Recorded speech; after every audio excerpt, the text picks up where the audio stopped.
Welcome to today's episode on Talk with Efosa Ojomo. In the house today, we have with us Kenny. So, Kenny, how are you doing today? I'm good. How about you? Not bad. I see I'm still kicking. Life is telling us how to behave sometimes. Nice. So, I heard you moved to Charleston. I've been in Charleston for a little while now. Oh, okay. I think a little while, over 3 years now. Oh, that's a long time. Yes, I've been here a little while. Well, it's glad to have you in the house today with us. And today, we have a lot to talk about. So, Yeah, generally, I have a perception about life. Like, my own idea about life is give and take. okay. So, most times, people think they cannot give anything, but they want to receive everything. I don't think the natural principle of life allows that people could only receive without giving.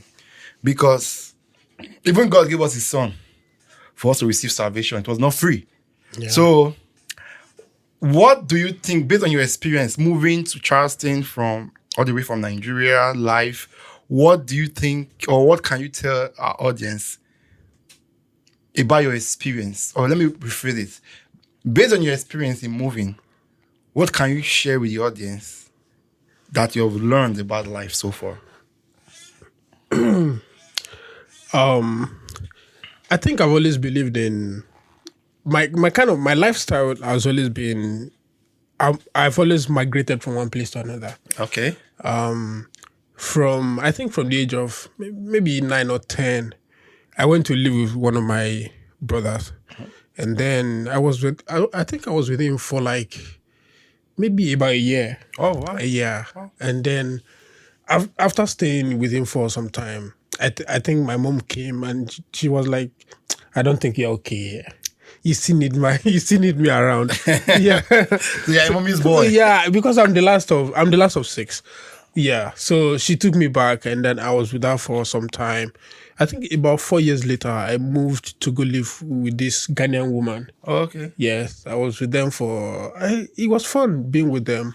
I learned a lot of things. And then, but after a while, my mom also came back again. She was like, "No, I need it to be around me." So that was how I stayed with her for, I think about, let's say for 2 or 3 years. Yeah, I was with those family for, in 2004 for maybe 6, 7 months. But my mom came and then she took me back. And then in 2006, I left. I think that was the last time I think I left. Yeah.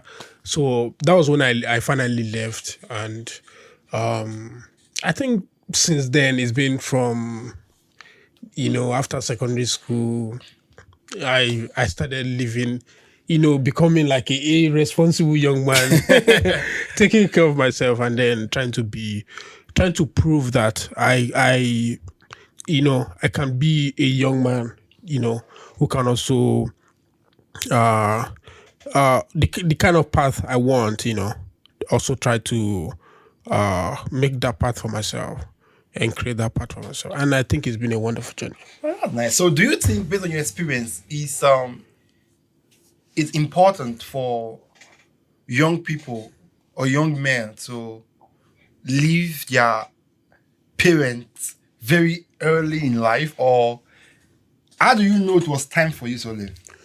I think we all have young different mindsets. Some people like to stay with their families. They like to just be around their families.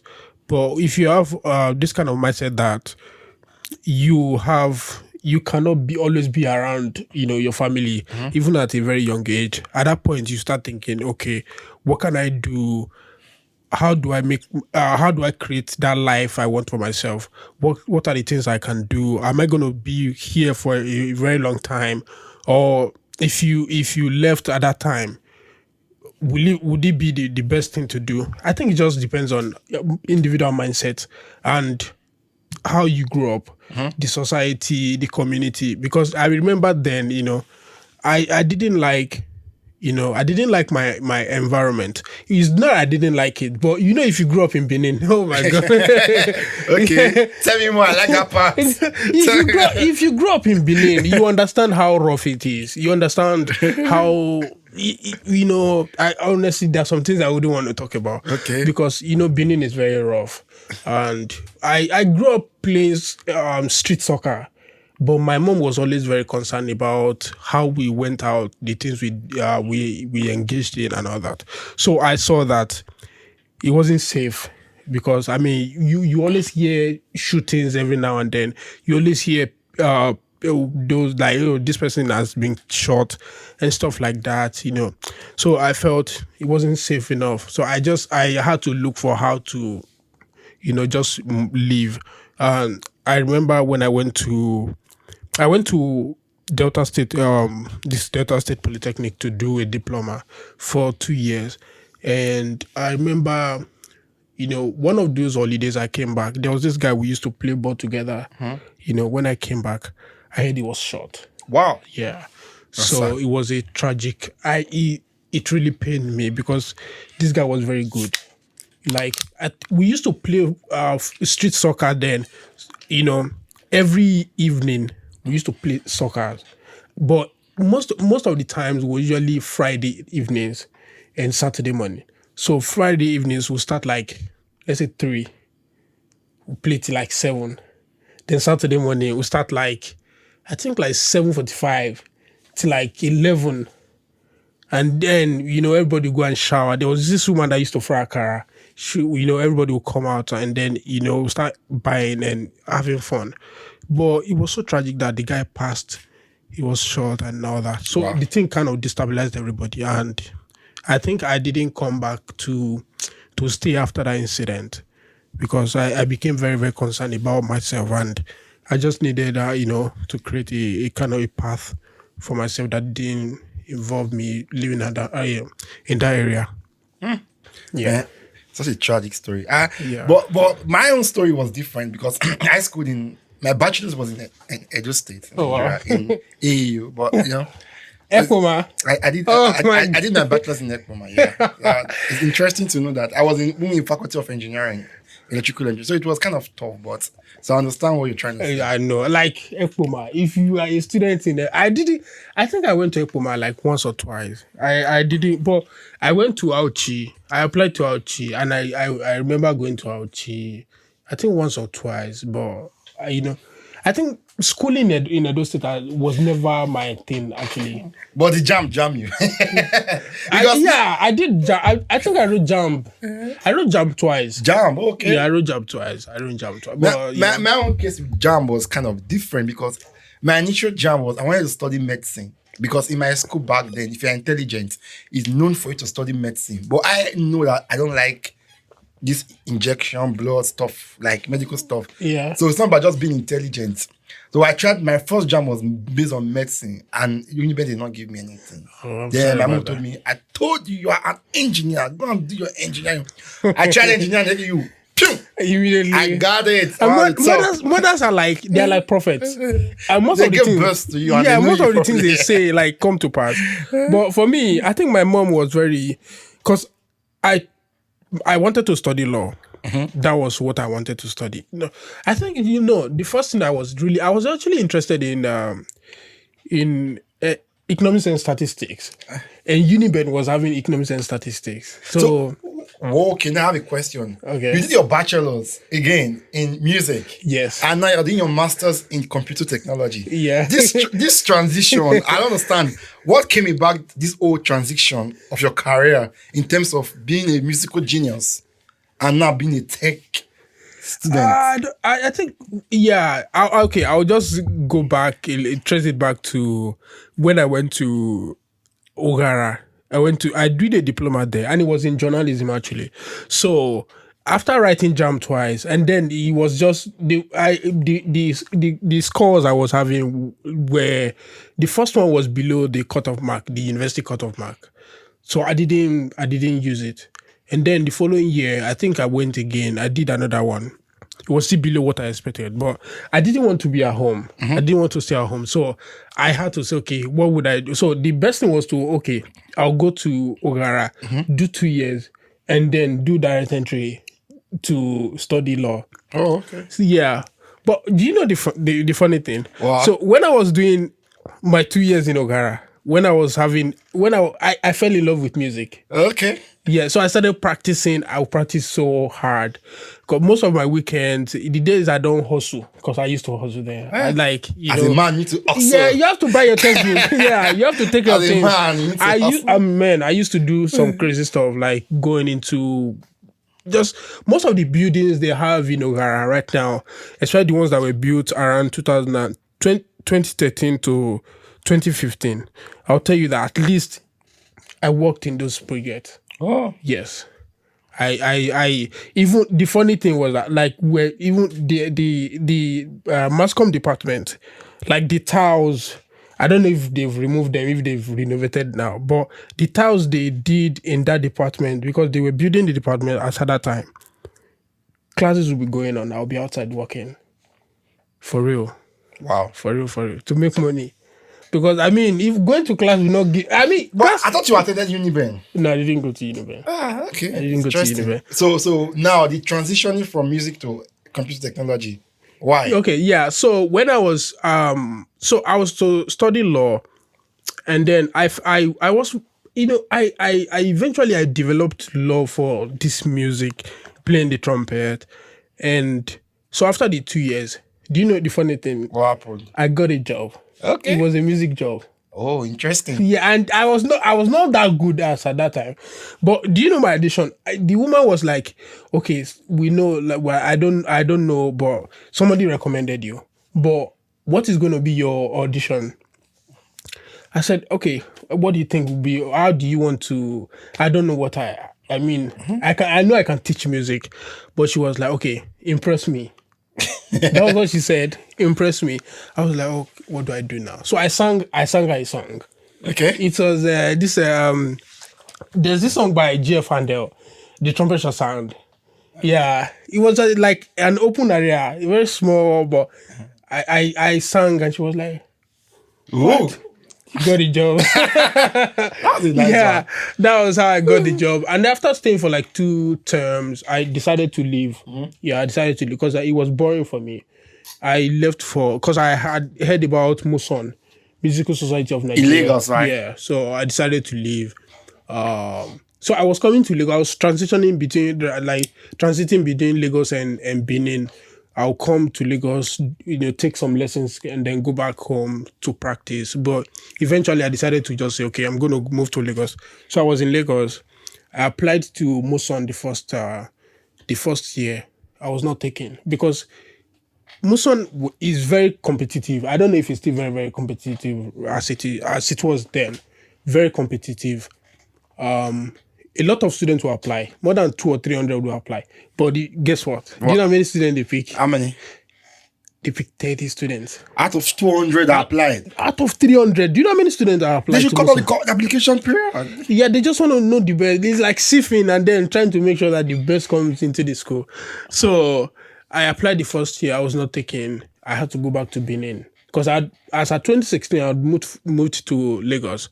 But when I was not picked, I had to go back to Benin, and then I got a teaching job. I was teaching music in one of these schools, and they gave me an accommodation, so I was spend the night practicing. Yeah. Yeah, and then sometimes I'll have gigs, and then I'll go for the gigs. But eventually, I think the following year, 2017, I left Benin. I came for my church usually have this camp we do every year. So I just left the place. I was like, I'm going to, move to. I was very, very like my faith. I believed that I was not going to come back to Benin. I was like, God, I don't want to come back to Benin, please. And then eventually I go.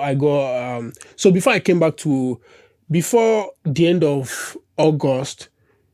I think I stayed behind for the first week, and then in September, the admission list came out, and I was part of the students. Oh. That was how my journey started. Yeah, I did 2 years in But Muson. I'm saying yes to understand how you moved from music now Yeah, into okay. computer Yeah, technology. this is. I think I've always loved computer. Yeah. I've always loved the fact that people are able to.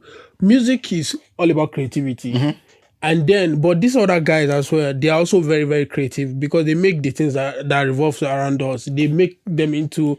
They make them happen. So I started falling in love, looking at how they work and all that. And then I just wanted to know, understand how these things work. Do you know I started taking Python class since 2016? Wow, that's a long time. Yeah, I've been very lazy with that. So I keep backing out, keep back. So are you good at Python right now? I'm still, I think, well, not to a very large extent, but at least I understand, simple stuff. But I think I'm going to work towards that. That is my goal now, to be very good at that. Yeah. So the journey moving, transitioning to tech as, you know, moving to America, I discovered, I could do a lot of things. And then I have The home mentors. for opportunities. Yeah, and then I have mentors. I had to reach out to them because if you're a music student, for the I mean you can make it with music, but as an international student, I think balancing what you have, like you can, if you can juggle between things, you should be ready to explore. So for me, I've known that okay, I can play music. I mean, I can enjoy music to a very large extent. I mean, I can play music at least to what I know I can, not to the best of my ability. At least I know I can play music. And then I also discovered that I could do more with other things, playing around the computer and then understanding the rules and everything that works. How does this thing really work? So that has been my goal. And then, I spoke with my mentors, we talked about it, like, so they said if I want to try. But for me, my kind of person, I'm not usually very scared. I'm not usually scared of trying things. I'm never scared of trying things. Anything I see, I like to understand why it's like that. Yeah. But people usually undermine me. People usually think, why are you doing this? I remember people still question me. So it's like because of the love you have for tech, like the creative aspect of tech, Yeah. that make you transition from music. Yeah, yeah, and then I kind of like the fact that you can be at home doing your thing, because I think in my recently I've discovered that I like indoors, and I don't know why. Yeah, lately I've kind of discovered that I like indoors, and then understanding that if you have a tech job, if you are working as a whatever it is, developer, programmer, anything you are, DevOps engineer or anything you are, you can work from home. And that I was like, man, I'm gonna do this. Because actually I was in between two things. Do I do nothing or I'll do tech? But somebody said something to me. And he was like, do you want to have a job that you do and then you make all the money, but you get back home and you're so tired? So I was like, what does that even mean? So I had to go think about that. Yeah, or you do a job that you are home and then you're just watching the screen. Do what you're supposed So you to want do. the soft life, the soft Bruh. Not playing papara, papa. Who doesn't want a soft life? Everybody wants a soft life. So I was like, man, I'm going to do this instead of just going stressing myself out and, going for stuff that at the end of the day that'll be so exhausting. So I think that's how I got here. That's what's up. Yeah. But it's been fun. It's been very, very fun. And also very hard because, tech is something like most of the time you're looking for the problem, but the problem is actually facing you. Yeah. So how do you solve it out? So like, how do you take care of it? How do you kind of you look for the solution? That is what it is, and then you start exploiting, looking for ways to to just get the answers you want. Yes. All right. Well, this is an introduction video to the podcast section with Afusa and Kenny. So if you have any question, you could drop it below and it's going to answer you. But we promise to be dropping videos for you guys. And if you are interested in letting us know the kind of topic you would love to hear, leave your comment below and we address it. Thank you for staying tuned and bye bye. Have a good night.